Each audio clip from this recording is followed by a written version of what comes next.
สวัสดีทุกท่านวันนี้เขาจะมาตีหาเพื่อนเนาะที่อยู่เขตบ้านที่เขาเจ้านะเห็นไหมทุกคนอันนี้จะเป็นเพื่อนเขา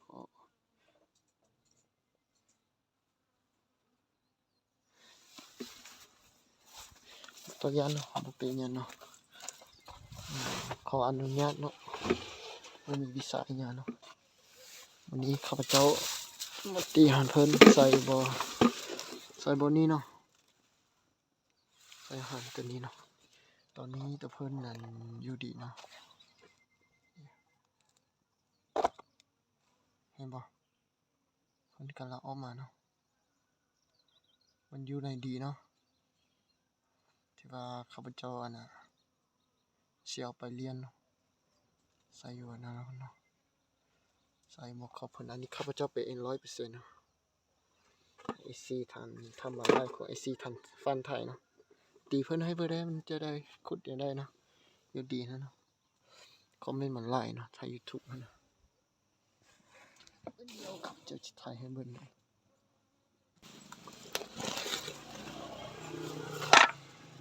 ก็จะมีซันนี่เนาะกระจกเขาเนาะ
ป่านนี้เนาะ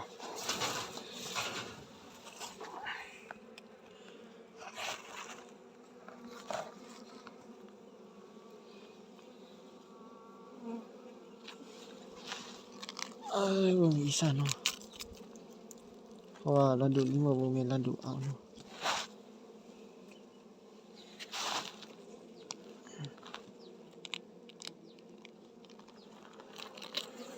แต่ละขั้นตอนนะ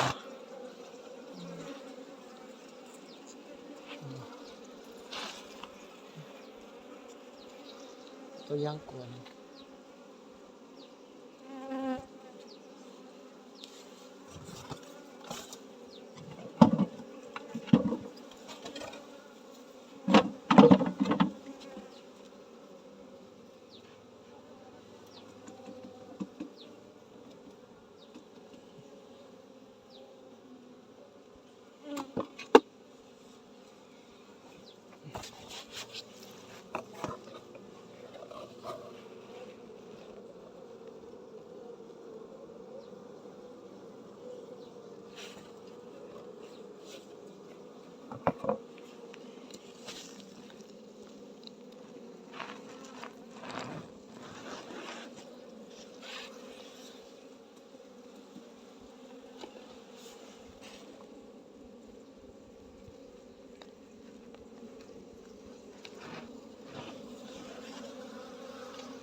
นับเพิ่นเนาะ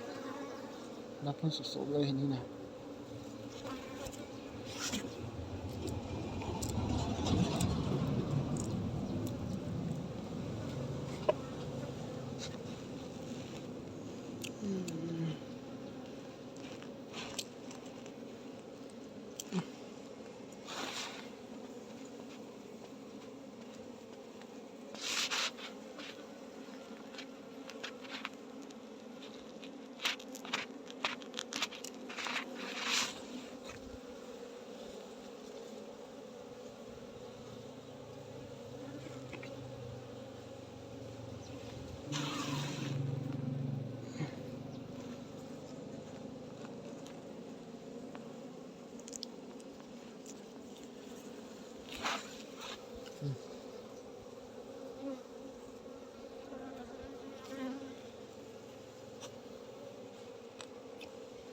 ถ้าบ่มีประสบการณ์บ่ต้องเหี่ยมเบ็ดของค่อนข้างอันตรายเนาะไหลก็คือดีอยู่เนาะ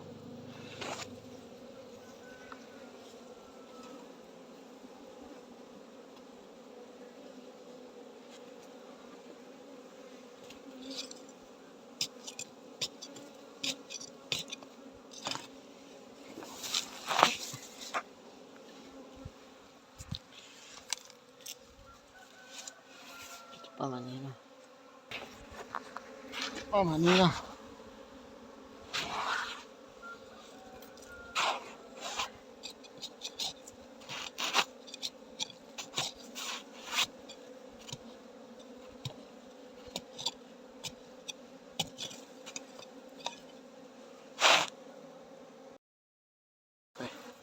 เราจะพาไป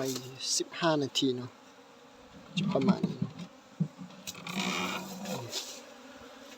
ให้เบ็ดทุกชิ้นวิธีเลี้ยง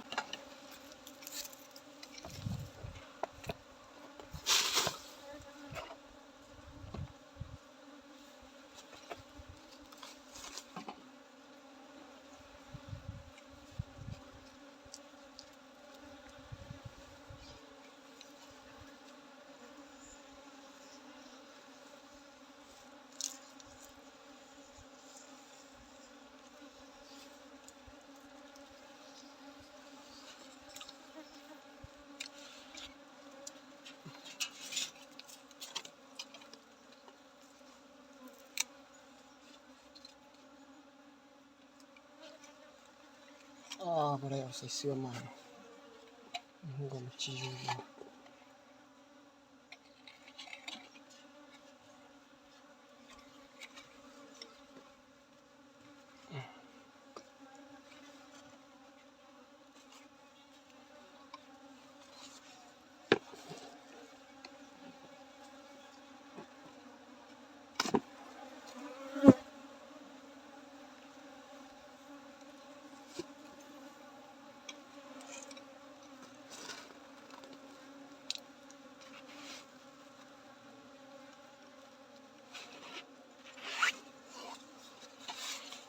เจ้าคิดว่ามันจะกดเนินได้เนาะ